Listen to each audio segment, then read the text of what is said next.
নমস্কার, আমি তন্ময় আচার্য বলছি। তো আমি বলেছিলাম যারা যারা আমার পেজ ফলো করবে, যারা যারা আমার সাথে থাকবে তাদেরকে আমি জানাবো কচ্ছপ কোথায় কিভাবে রাখলে তার কি উপকার হয়। তো তার আমি একটা ছোট্ট বলছি আজকে। কাঁচের কচ্ছপ দেখবেন, কাঁচের বাটির মধ্যে কাঁচের কচ্ছপ রাখে লোকে।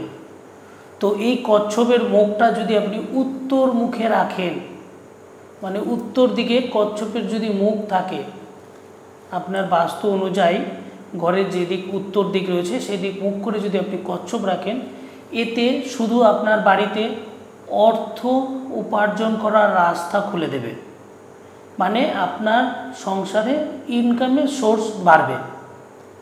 আর যদি মনে হয় এর পরের ভিডিওটা জানবেন যে কচ্ছপ অন্য দিকে রাখলে বা কি কচ্ছপ কোন দিকে রাখলে জানতে হবে, তাহলে সে একই কথা, আমার সাথে থাকতে হবে, থাকলে সব কিছু জানতে হবে।